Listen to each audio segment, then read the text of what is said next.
cut, 60, small crest, into 5 right, 250. 5 right to the crest, 60. 4 left, tightens, 100. Slight right to the crest, 40, 6 left. What's going on, guys? This is Empty Box. Yeah, I missed that too. This is Tim from Racing Central, and this video is a quick news roundup from the last week or so. If people actually watch it, then I'll play around with the format, timing, and figure it out. Perhaps the biggest news of the last week or so is the news that iRacing bought the exclusive NASCAR license from Motorsport Games. There aren't many details yet, but I personally expect Monster Games, the creator of NASCAR Heat 4, now owned by iRacing, to do a decent job on the console while iRacing release some kind of standalone PC product. I don't much like that the license is still exclusive, so I asked NASCAR about that and got a somewhat reassuring response, but yeah, positive news in sim racing. That's a thing. Other than that, SnowRunner, one of my favourite ways to forget about my day, got a new set of Scandinavian missions that are based around a film set.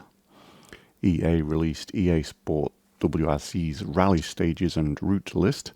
It'll feature 17 countries, 600 kilometres of unique roads and more than 200 stages. Rainbow Studios released a throwback track pack that brings 7 tracks from older MX vs ATV titles to their latest MX vs ATV Legends release. I'm never sure if I'm supposed to say motocross or MX with that title, but I said MX, so there we go. Forza Motorsport released on PC and Xbox with more than 500 cars that you'll never ever take the time to master. I haven't tried it myself yet, but the reviews look a little average. I guess people were expecting something more radical than they've received, and some of the bugs I've seen people posting on Twitter look genuinely game-breaking. Thrustmaster, the wheel, pedal and shifter peripheral manufacturer, released new firmware and drivers for a few recent wheels. These updates most notably fix some freezing and force feedback issues on F123, so be sure to check those out if the bugs weren't EA's fault and have been annoying you.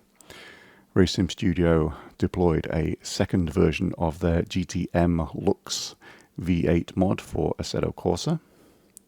Studio 397 began to preview a new car for Le Mans Ultimate, namely the Autosport Oreca LMP2. Looks gorgeous, and I'm really hoping this title is good. Please be good.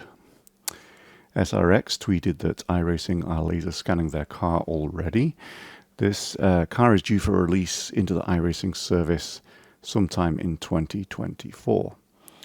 Quite a few stunning GTR throwback cars have been shown off by Ian Bell for his upcoming GT Revival game.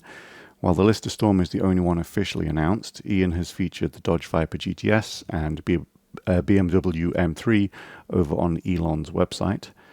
I think this is content a lot of older sim racers like myself have been waiting for since GTR 2. Studio 397 have an opt-in version of their next release of rFactor 2. What does that mean? Well, if you follow the instructions on their site, you get to test their next update now. Clear? Good. The update is a great one and finally adds a full multiplayer system they're calling Race Control. There are daily races, special events, driver and safety ranks, race history and stats, player protesting and hosted sessions that allow you to launch a server and race on it without having to package a damn thing. Finally. I didn't post a news item about this, mainly because I don't want to tell them off for doing the right thing, but Competition Company have removed the scratch-built text from their website. It's still a bit suggestive about legacy code on the Rennsport site, but the original text still does exist fully on their publisher's website. Maybe they've privately acknowledged the problem, so that's good, I guess. Drift CE, formerly known as Drift 21, got an update that makes it work on Valve's Steam Deck device and also adds native support for Moser brand wheels. The force feedback has also apparently improved. In a post on their Patreon, the Ages of Speed developers confirmed that the Bonneville Salt Flats will be coming to their quirky little racing game. The unblurred images are behind a Patreon paywall, so you'll just have to imagine that you're moving at a high speed and just having trouble focusing. That's all for Sim News, but on the website I fixed the mobile layout at the day of recording. The site actually really recently broke the 2022 view counts and stuff with 2.5 months to go in the year. It's nice to see this kind of growth.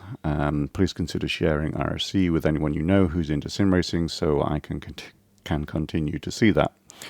Anyway, feel free to offer feedback on this video or discuss any of the topics below or in the comment sections on the news articles on the website.